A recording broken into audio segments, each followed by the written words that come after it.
राम जय श्री श्याम, जग में सुंदर हैं दो नाम, चाहे राम का हो चाहे श्याम। सनातन धर्म में वैश्विक स्तर में, वैश्विक सनातन में आज मैं देख रहा हूँ कि सबसे कमज़ोर रिश्ता पति पत्नी का हो रहा है। तमाम प्रकार के रिश्ते हैं, भाई बहन, माता पिता, तमाम प्रकार के मित्रता के रिश्ते, लेकिन सबसे कमज़ोर रिश्ता जो हो रहा है वो पति पत्नी के बीच होता जा रहा है। लाखों मामले तलाक के और यानी कि एनलमेंट के सब लंबित हैं। तो कल माता अनुसुईया का जन्मोत्सव था, तो मुझे लगा कि माता अनुसुईया का जो स्मरण और अनुसरण है वो अगर किया जाए सनातनियों में, तो शायद वैवाहिक संबंधों में मजबूती आएगी। माता अनुसुईया, यहाँ मैं कानपुर में हूँ, तो यहाँ से 250 किलोमीटर चित्रकूट पीछे, चित्रकूट में जो राम घाट है वहाँ से 15 किलोमीटर दूर उनका आश्रम है, जो था त्रेता युग में, और आज भी है, आश्रम बना हुआ है। तो माता अनुसुईया का जो जिक्र है वो आप लोग माता अनुसुईया के बारे में जानिए। जिनको मालूम है तो बहुत अच्छी बात है, जिनको नहीं मालूम है वो समझे और ज्ञान। प्रजापति कर्दम हुए, उनकी पत्नी का नाम था देवहूति। देवहूति, प्रजापति कर्दम और देवहूति की 9 कन्याएं हुई।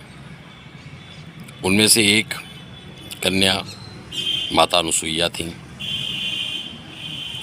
माता अनुसुईया का विवाह ऋषि अत्रि से हुआ, और माता अनुसुईया का सतीत्व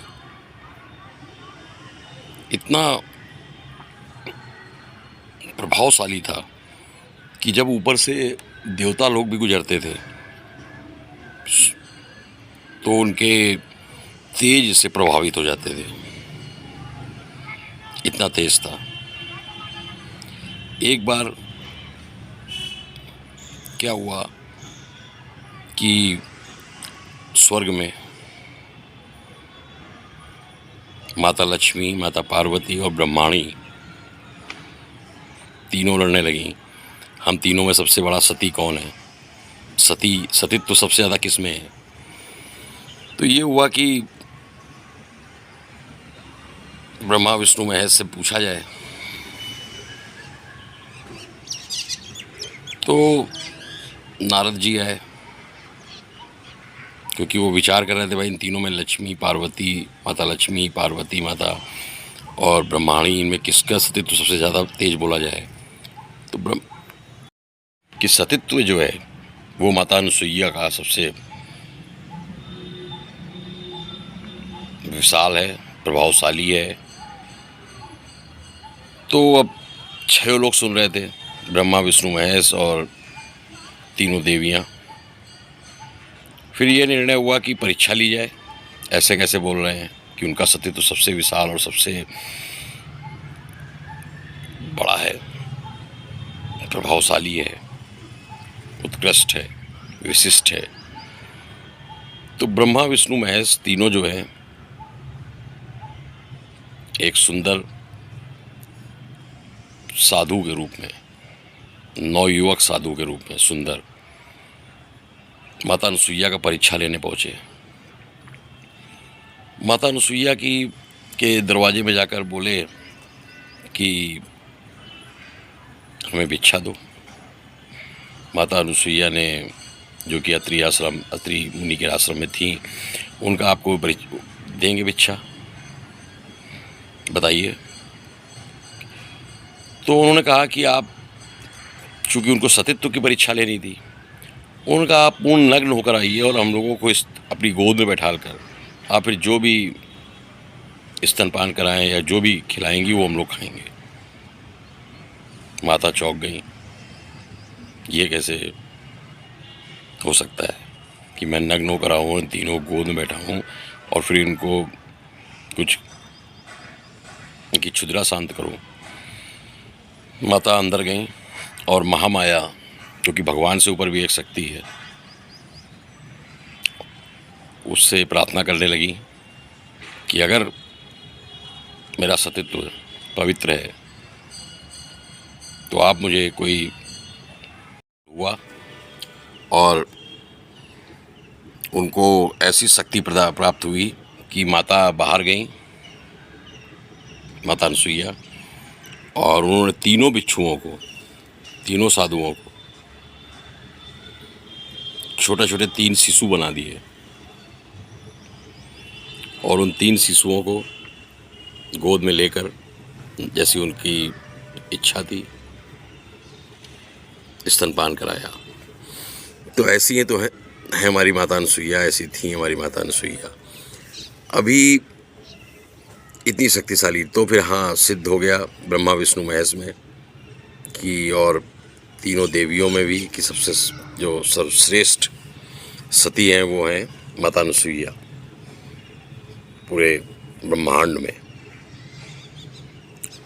और आगे वर्णन है माता अनसुईया के त्रेता युग में कि श्री राम जब अयोध्या से चले तो प्रयागराज के रास्ते जब वो चित्रकूट पहुँचे, उधर से तो प्रयागराज के रास्ते जब वो चित्रकूट पहुँचे तो यहाँ पर चित्रकूट में रामघाट से 15 किलोमीटर दूर माता अनसुईया के आश्रम पहुँचे ऋषि अत्रि के। माता सीता भी वहाँ थी, माता सीता भी साथ गई हुई थी। तो श्री राम और माता सीता जब पहुँचे अत्रि मुनि के आश्रम तो माता अनसुईया को देर नहीं लगी पहचानने में कि ये तो नारायण है और ये साक्षात सीता माता लक्ष्मी है। अब माता अनसुईया इतनी बड़ी तपस्वी थी कि उनको, जब आप तपस्या करते हैं ब्रह्मांड, तो आने वाला टाइम, आने वाला समय क्या होने जा रहा है सब आपको मालूम होता है, तपस्या से प्राप्त हो जाती है। अब जो एक बहू की तरह आओ भगत की माता सीता की, माता अनसुईया ने आश्रम में, उसके बाद माता सीता को उन्होंने पति धर्म या सती व्रत के बारे में बहुत सारी जानकारियाँ दी जो कि संस्कृत के श्लोकों में वर्णित हैं, और उसका अध्ययन आसानी से किया जा सकता है कि क्या क्या उपदेश दिए व्रत में। उनमें बातें थी कि पत्नी, धर्म, मित्र और धैर्य, इनकी पहचान तभी होती है जब मुसीबत आती है। तो सीता, अब तुम्हारी परीक्षा की घड़ी है, हे माता, हे सीता, तुम्हारी अब परीक्षा की घड़ी है, तुम राम के साथ आई हो और अब मुसीबत आने जा रही है, अब तुम्हारी परीक्षा होगी। इस प्रकार माता सीता को उन्होंने कुछ सिद्ध औषधियाँ दी और कुछ दिव्य वस्त्र प्रदान किए आभूषणों के साथ, और कहा कि अब आने वाले समय में ऐसे बहुत सारे दिन गुजरेंगे जब तुम स्नान भी नहीं कर पाओगी, वस्त्र भी नहीं बदल पाओगी, और उसमें तुम्हारी ये रक्षा, ये दिव्य औषधि का लेप और ये वस्त्र करेंगे। अंदर गई, उस लेप को लगाया और उन वस्त्रों को धारण किया। उसके बाद वो आश्रम से उन्होंने उनकी विदाई हुई। आगे जाके आप लोग जानते ही हैं कि रावण ने उनको हल लिया, सीता माता को, तो उन्होंने उन्हीं वस्त्रों में माता अनसुईया के दिए हुए अपने सतीत्व और शक्ति का प्रदर्शन किया। इस प्रकार माता अनुसुईया के बहुत सारे काव्य, माता अनुसुईया की से जुड़ी बातें आपको जानने को मिलेंगी। और पत्नी धर्म निभाने के लिए, सतीत्व की रक्षा के लिए नाना प्रकार के माता अनुसुईया ने उपाय बताए हुए हैं। और बताया हुआ है कि सुख जो है वो भाई से, माता से, पिता से, सबसे मिलता है, लेकिन जो मोक्ष है वो केवल पति से ही मिलता है। इस प्रकार ये माता अनुसुईया के बारे में संक्षिप्त जानकारी मैंने आपको दी। और